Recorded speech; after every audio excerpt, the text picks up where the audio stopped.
Alright, in this video we're going to talk about the deck drawer system, and if you're a follower of the channel you probably realize that I upgraded my truck. Had a 2016 F150 and upgraded to a 2021, same short bed size, so I was able to move the deck from the old truck and move it on to the new one. I might as well do a video here about the removal process, reinstallation, and some of the my 3-year review here, because I've had it for a few years now. So for the removal to the truck, highly recommend just to watch the video on the Deck YouTube channel. They got a specific video, and all it is here is you just remove the rooter. You got to loosen up your J-hooks and the tie downs at the front, and you got to remove these 2 wheels because you're going to remove the drawer. And after you get the drawer removed, you're just going to do the passenger side of the bolts, and then that will allow you to just remove the whole passenger side out. And then the driver's side, you just take the whole thing out too.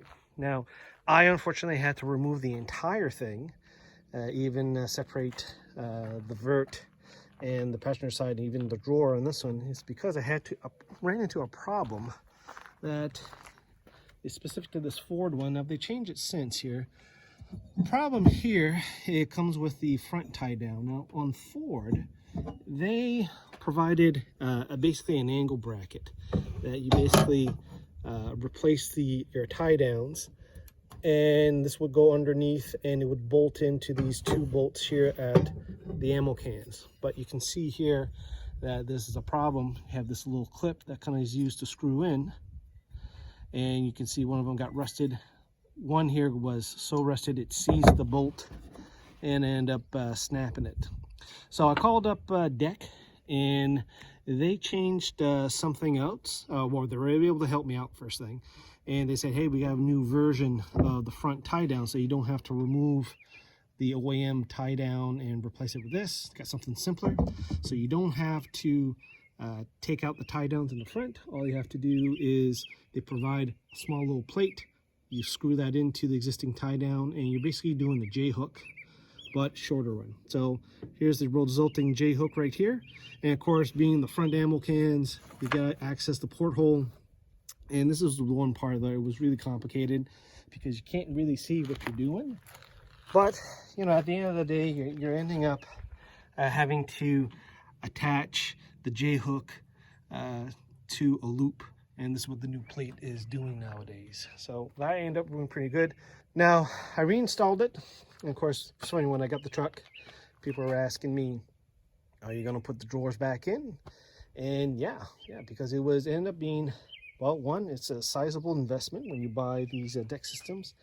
I'm not into construction or trades, ordinary guy, but I use my truck to haul a lot of stuff. We sold our house, we did home renos, hauling snow blowers, hauling stuff to the landfill. So, you know, I've used this truck, right?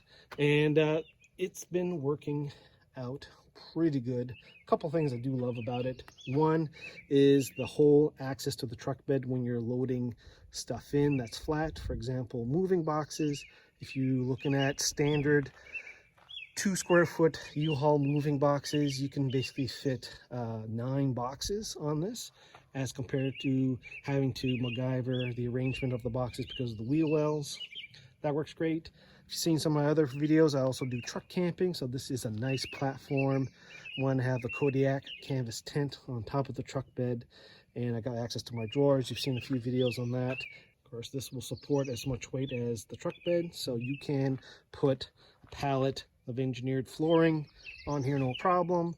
Large appliances, you can load it up and you don't have to worry about it. All right, let's talk about drawers.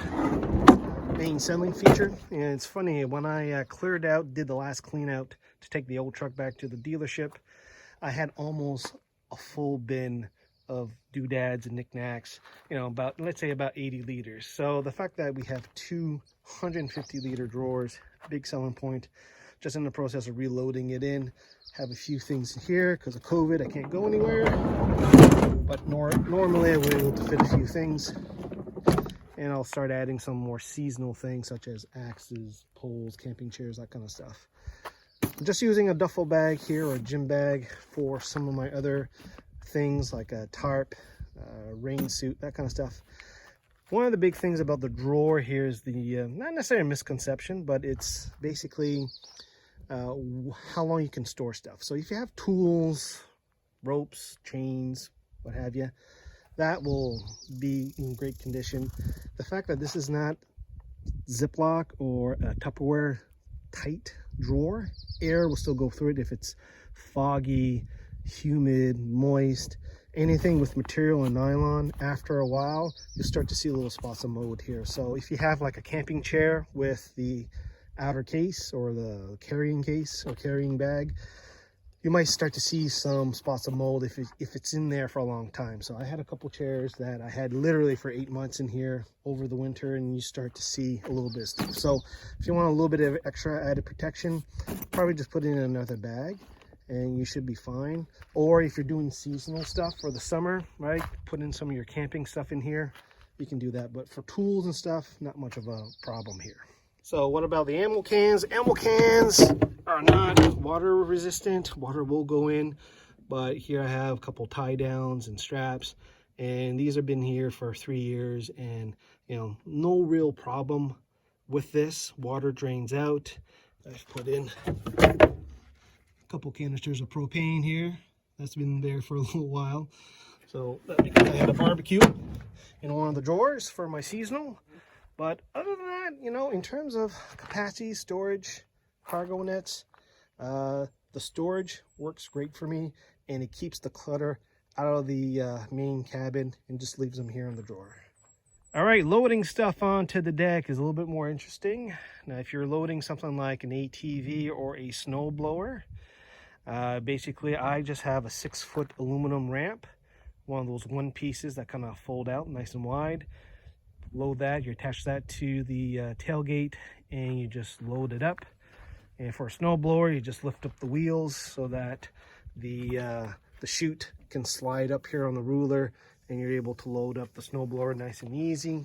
Of course, if you're having boxes or bins, that kind of stuff, when you're loading from the tailgate, one big problem is not only the tailgate's kind of high, especially with some of these trucks, you gotta extend yourself and lift up another foot to load it onto a deck, which is kind of a problem when you're loading from the tailgate. However, the fact that the deck is a foot higher, which is a pro and a con, doing side loading, if you're loading a bin or something else from the side, it's easier because obviously you don't have to reach in as deep to lift it up. It's pretty much easy access. And that's the big thing when we get about loading stuff. Now, if you're having regular moving boxes, regular bins, the fact that you still got about a 10-11 inches high, those bins, you know, they got nowhere to go, right? It's still, the truck bed's still high enough here to prevent the boxes to roll over. However, the real issue is when you have tall items, right? You have an oven, a refrigerator, a hot water heater, stuff that you got to stand upright, and you really see the fact that you don't have the depth in the truck bed. This is where issues come up here, because you don't have a lot of protection for tip over, and you really got to secure the load. And that's why, depending what you're doing, if you do have to haul tall stuff, you know, this is where in the previous truck, and I haven't installed it yet on the new one, is having some sort of headache rack, the front, like a back rack, and there where you basically load your items at the front and you can secure it against the rack. That is probably my biggest recommendation if you're going to get into the rack, the deck I should say, and you really need to load tall stuff. You really want to consider a rack. But if you have low stuff, boxes, bins, stuff for the landfill, you can simply use additional tie downs or bed rails like I have here and secure the load that way, and you're pretty much good to go. All right, in closing, since I had this taken apart to install here, I can tell you that rust is not much of an issue other than one point, which is the spring that you put in here for the handles. So you may want to spray a couple little spots of lubricant there for that. And also you may want to put a little bit of spray, a little bit of lubricant at the tie downs in the front where you don't have access to prevent some of the rust. Other than that, there was one screw on one of the ammo cans that underneath was rusted, but it didn't impact anything, so it's not much of an issue. And there was a little bit of rust here at the end of these rails. But other than that, everything seems to be holding up good. 3 winters in Canada, so very happy with it. And also, if you're ever considering getting something used, you know, double check the specs, make sure it will fit in your truck bed.